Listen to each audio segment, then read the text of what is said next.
I'm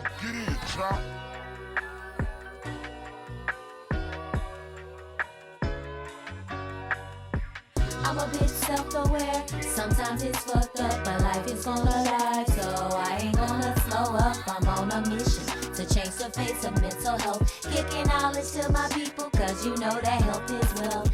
It's your lucky day, cause you tuned into the greatest. Out here striving to survive, sometimes we fake it till we make it. If your mental health is slipping, then please don't touch that dial, go and grab a cup of tea. Yo, what's up, you guys? It's your girl, Treaty LPC, and thank you for tuning into this week's episode of the Self-Aware and Upped Up podcast.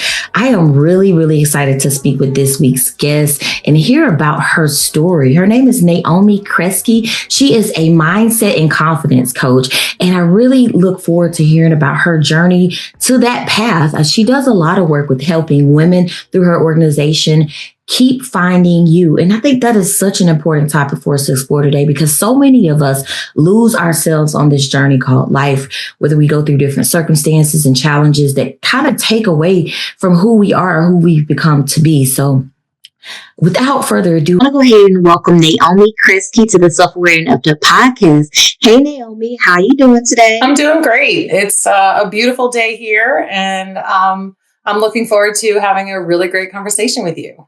I'm also looking forward to speaking with you. I really am intrigued by your story, and I really want to just dive into the meat of who are you? Tell us a little bit about yourself.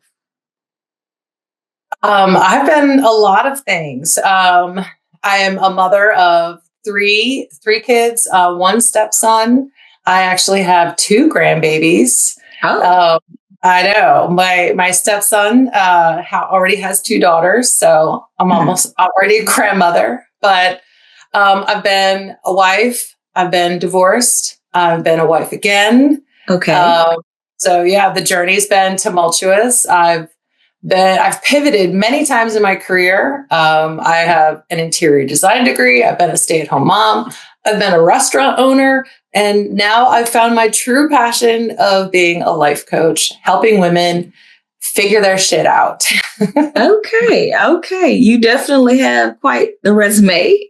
Yeah, you've gone through some things. And I think sometimes the things that we go through, they drive us to kind of being the version of ourselves that we desire to be. So you've gone through some different career paths, and kind of how did you end up finding this niche of yours? I have always been interested in psychology and like the human condition. Like, people are complicated, and a lot of times what we have on the outside is not really what's happening on the inside. And, people judge that book by its cover, and I want to know what's inside the book, and, how to help people figure that out for themselves, and how to make other people aware that, let's look beneath the cover and really figure people out and be more compassionate and empathetic, and, understanding that we're all going through shit all the time.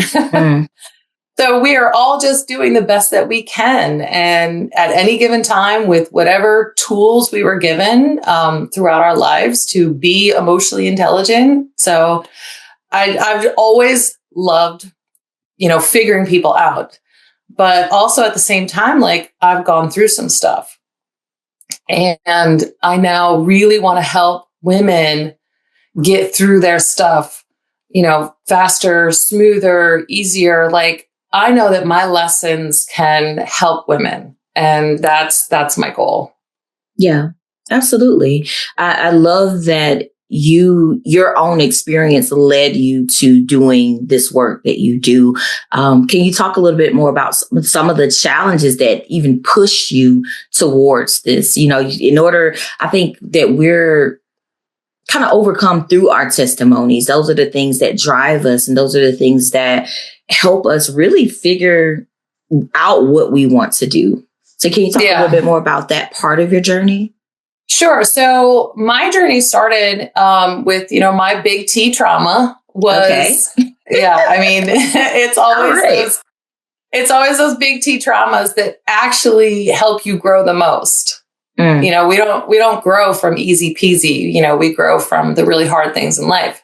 So what I'm labeling my big T trauma was a surprise divorce. Surprise divorce. I know. I mean, there's a lot of people go through divorce. Mine was a complete surprise because we have been married for 10 years and I have at this time a 9-month-old, a 3-year-old, and a 5-year-old, and I'm a stay-at-home mom. Wow. And I find out that my husband at the time was having an affair. And it just crushed me. And it just ripped the life out ripped that rug right out from under me. And, you know, we went back and forth for like a year, but a year later we were divorced. And it was just like, what am I? Who am I? I don't even know like what to do, you know? And so I call that, you know, I went into survival mode. Okay. As we all do with traumas in our life, it's a natural reaction. But I stayed on what I call the hot mess express for probably 10 to 12 years. I stayed in survival mode for that long because it felt safe at that point. So yeah, that was my trauma. And that's the journey on the hot mess express. And then how I got off of it is why I do what I do. Gotcha. Yeah, those things can definitely catch us by surprise, and going through something like that with these small children, I imagine that part definitely had to be difficult, but staying in survival mode for such a long time, you know, I know you said it was your safe space, but it kind of sounds exhausting to be in that space for that long. Oh, for sure. Yeah. And I mean, that's what happens when you're constantly in this grinding survival mode, you know, that's hustle culture that we're in.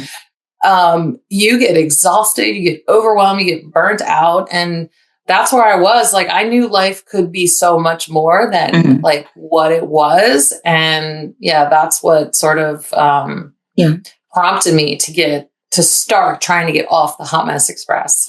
Gotcha.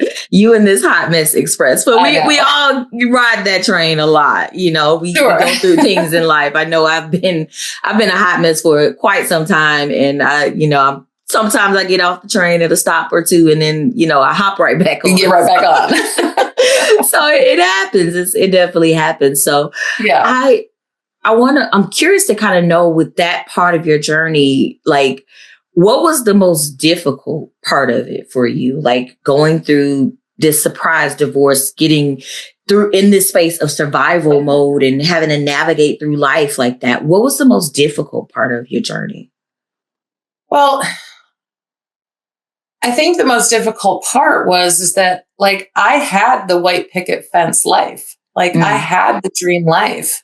And then to have it ripped out from under me, I had a complete loss of identity.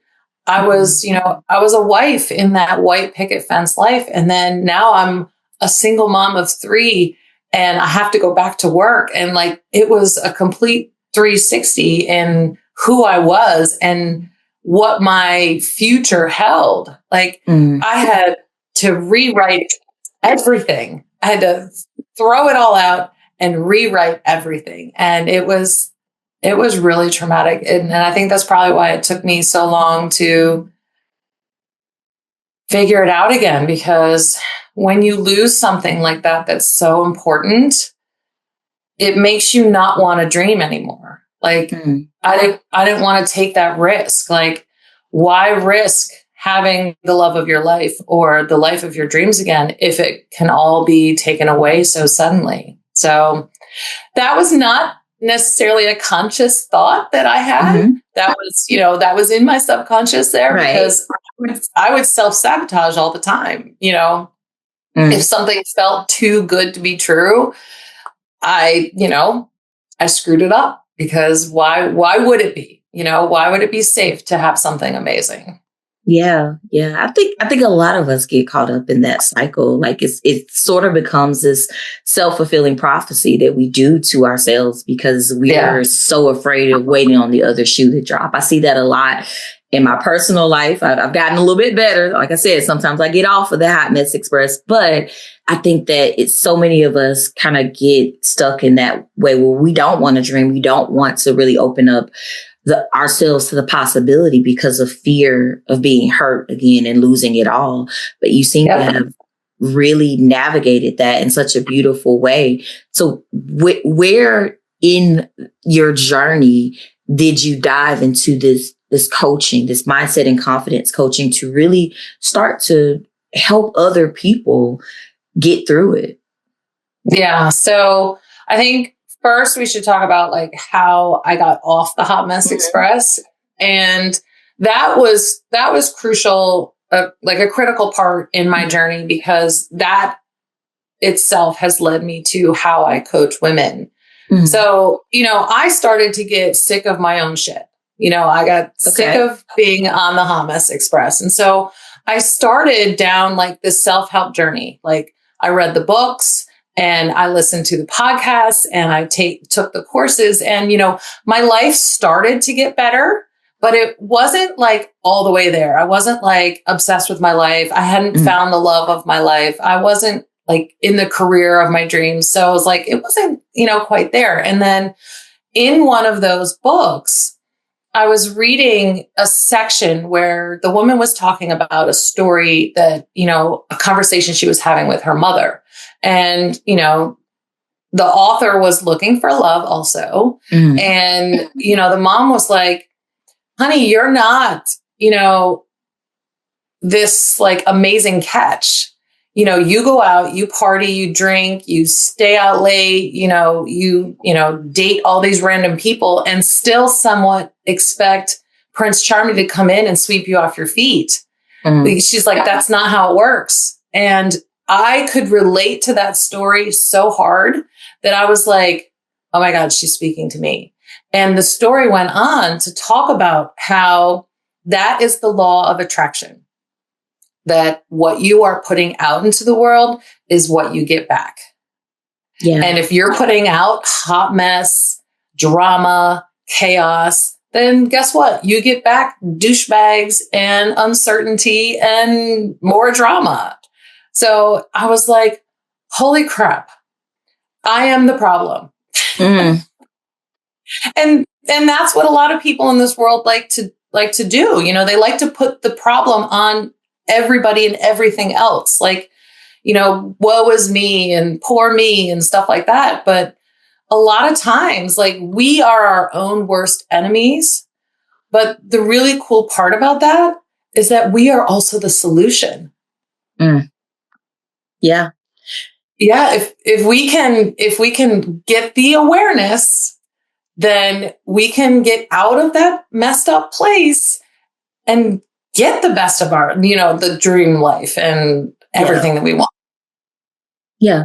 But it definitely starts with how we approach our mindset and how we navigate through that. I can definitely relate to being in that space of just not being prepared to be a wife, not being prepared to be even a girlfriend, just because navigating through heartbreak after heartbreak and just finally saying, I'm just going to get out there and do whatever I want to do. And then I realized that wasn't me. So, it sounds like you had that type of moment where, that book read you a little bit and then you had to really get it together. So what was the getting it together part like? Like from reading this book, how did you go from, okay, this is what I need to do to this is my execution plan for getting there? Yeah. And I love talking about those things because we can all be inspired by, this speaker or that book, but it's like what we really need to know is how. Like, how do I do this myself? So for me, I had to start asking myself this one question. And it was, does this serve me? Like, does this person serve me? Does this place serve me? Does this mindset serve me? Does this job serve me? Does, And if it doesn't serve me and what my goals are and what's going to make me feel good, then I need to start editing it out. Yeah. And I know that that's so hard to do because, that's a lot of friends and that's a lot of families. And we have this societal construct that we can make anything work. I can make it work. I'm the queen of like making it work, fixing it. Like, and if it doesn't, then you're a failure. And we don't want to be failures. But letting something go because it doesn't serve you does not make you a failure. It actually makes you smarter. Yeah, absolutely. I'm over here on the inside, like jumping with joy because what you just said is so profound. And it is something that definitely, my therapist, Alex, that is one of the key questions that helped me change how I look at and view life, is asking that simple question: does this serve me? So that over there, I was like, oh my God, like this is so good, because like people don't understand that sometimes we have a hard time letting go of, things that don't serve us because they feel good, but they're not good for us. So that, you just blew my mind with that one, because I haven't she doesn't have to say that to me as often now, because I ask myself I've changed my internal dialogue. And so, so I know how my therapist helped me get to that point where I ask myself that question before I blow up or I go off or do something crazy. Like, I ask myself that, but how do you ingrain that into people and help them start to manifest different things in their life? Yeah, it's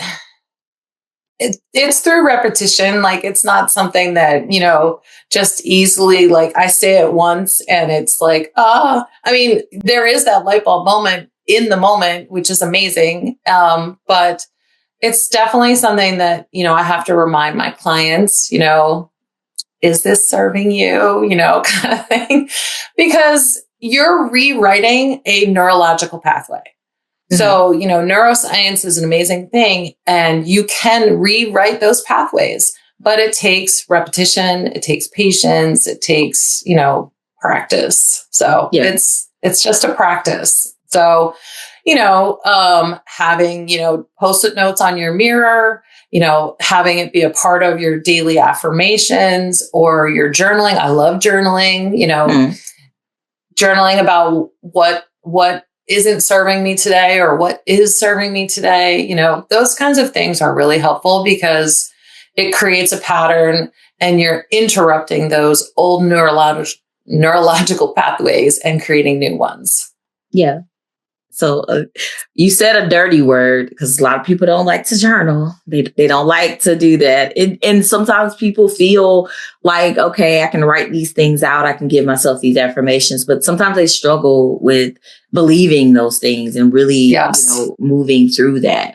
So, as a coach, working through that with people, like, if someone is struggling with some of those things that you kind of explored just then, how do you help them push through if those things aren't resonating with them?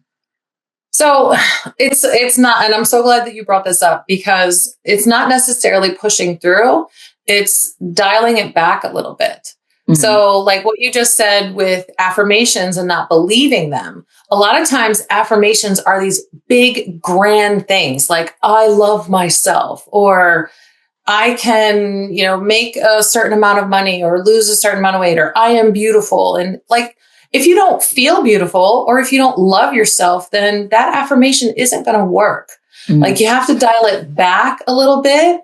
Like, I like myself today, or I'm feeling okay in my skin today. And then sort of graduate to the bigger affirmations, because they don't work if you're not going to believe them a little bit. So it's kind of, people like make these grand affirmations, but it's like, sometimes start small. Yeah. So starting small is a better place, because then you don't get discouraged and you don't lose faith in what you're trying to do. Yeah.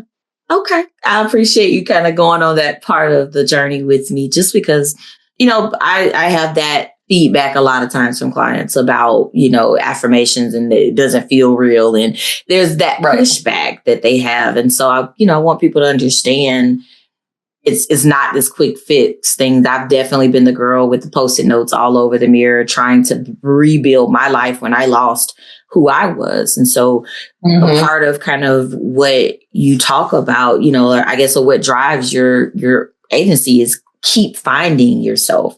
And so I want to know about that process. What does it look like to keep finding yourself, and how do you help, how did you help yourself, and how do you help people find themselves? So the first step in any sort of self-help journey or journey in general is awareness.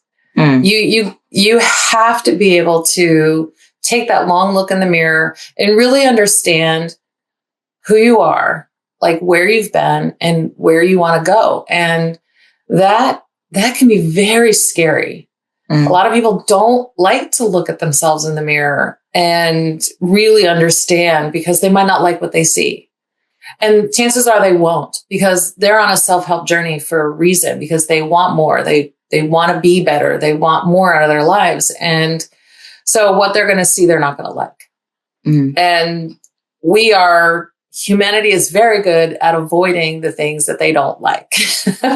Absolutely. So the first step is awareness, for sure. And then me as a coach, I'm there to help you find that awareness, because a lot of times you can't see your own shit, and having that person with that outside perspective who can, have that helicopter view and really sort of break things down in a way that you've never thought of before, condense it, rephrase it. You never know what's going to make somebody have that aha moment, but having that outside perspective is key in this journey.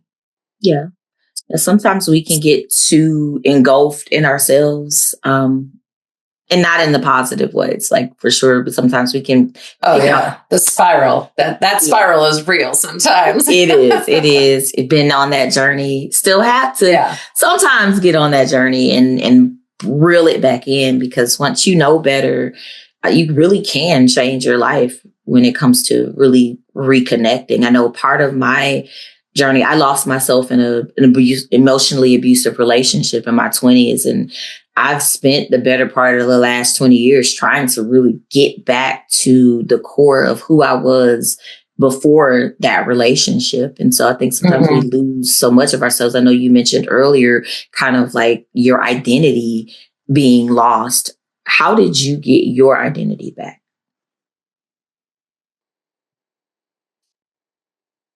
I think it was really being okay with being myself. We are pressured in so many different places, from society or family or friends, our responsibilities to be one thing or another.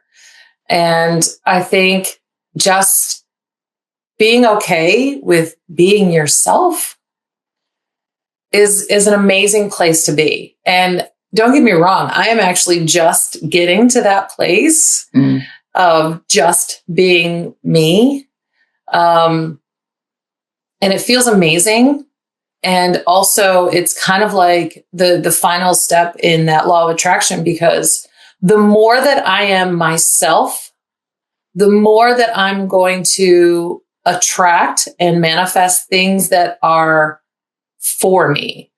Like if you're being someone else or trying to fill the shoes of that somebody else wants you to be, you're not being authentically yourself. So how can the universe provide, and how can you attract things that are for you if you're not being you? So that's actually something that I've been working on this year, is just being unapologetically me, so I can manifest and attract all the things that that are right for me. Yeah. I love the unapologetic piece of that. That is something I strive for all the time. I think that was my word of the year last year. Okay. Is unapologetic. That's a good word.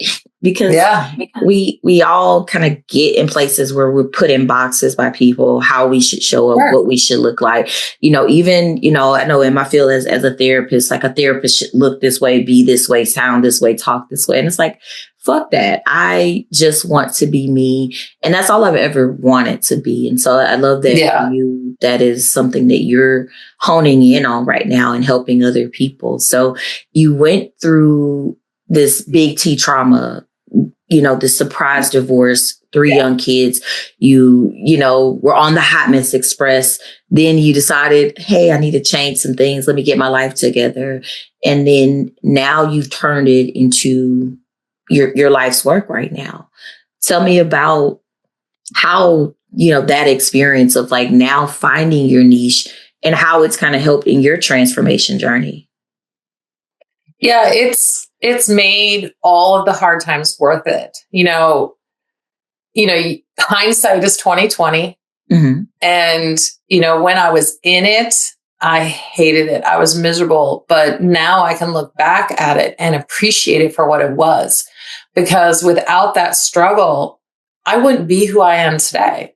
And I wouldn't be able to help people in the way that I can, because personal experience, I feel like, trumps a formal education all the time. Because, I have that personal experience and I can empathize, and I am okay. And I love my journey for all the ups and downs, because it now allows me to continue transforming and to keep finding myself. I am obsessed with my company title. I feel like it's a never ending journey. Because they're really, throughout your phases in life, you will always need to keep finding yourself, because as individuals, you want to grow. Like life isn't stagnant. You don't get to the finish line and then you're like, I'm done growing. It's a journey. And it's about the journey. And so many of us, we look at the destination and become obsessed with the destination, but life is really about being present in the moment and living your life in the moment and not being worried about the destination, because the destination will take care of itself. The universe, God, whoever your higher power is, will provide. Yeah. I love that. It's so much about us sometimes as human that are racing to get to the next thing, that we don't ground ourselves in the moment and we don't appreciate the journey. And I mean, transparently, there are a lot of things about my journey that were fucked up, but I definitely resonate with what you said in terms of like, those are the building blocks that make us who we are. And sometimes we don't, embrace or celebrate the struggle moments.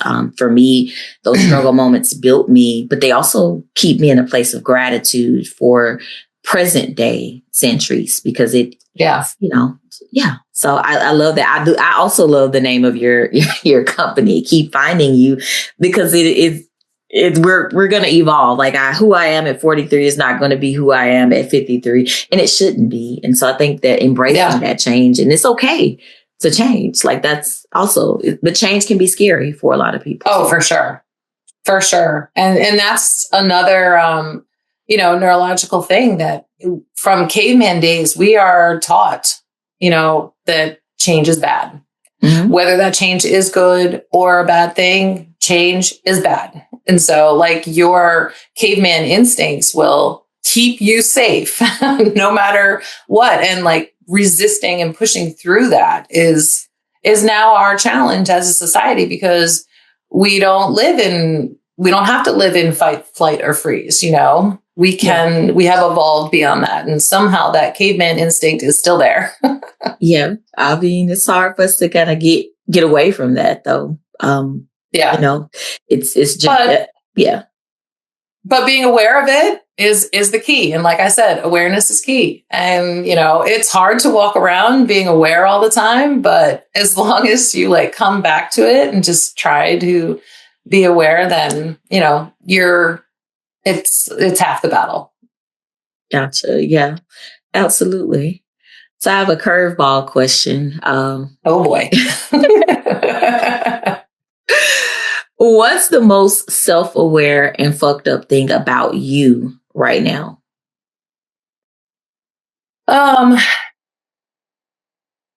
About me. I don't know. I feel like I'm doing this to help women, but I'm still growing at the same time. So I think that self-awareness sort of fucks me up a little bit because it kind of it sort of like is in my head like, are you enough of an authority figure if you're still growing at the same time? But then, the real voice comes in and says, it's okay. Growing alongside your peers and your clients is what it's all about. So yeah, I think that's my self-awareness and fucked up thing right now. Yeah. So it sounds like in the past, it may have been a little bit more chaos to it for sure. But yeah, in the moment, we are where we are. And I think a big piece of what you just said is, I'm going on this journey, but I'm helping other people. And I think that that's the beautiful thing about the journey, is that we can go through the worst days of our lives sometimes and still be there to help others. I think it's a healing piece for a lot of us. So, yeah.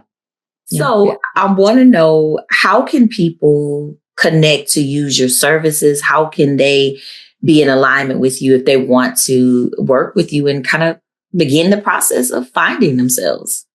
Yeah, I would love to help people find themselves. My website is keepfindingyou.com. I am also on social media, Instagram mostly, but so Facebook also. And that's at Keep Finding You, but with the letter U, not spelled out YOU. So those are the best ways to find me. And I look forward to connecting with people and helping them to keep finding themselves.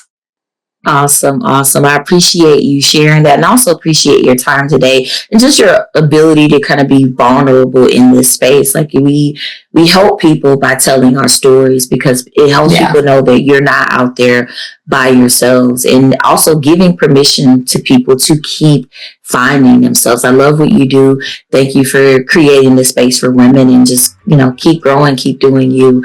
Guys, please make sure that you connect with Naomi. The information of how you can connect with her will be in the description of this episode. Also, be sure to follow me, Tree the LPC, on all social media platforms under the handle Tree the LPC. Until next time, be safe, be well, and make sure that you take care of your mental health.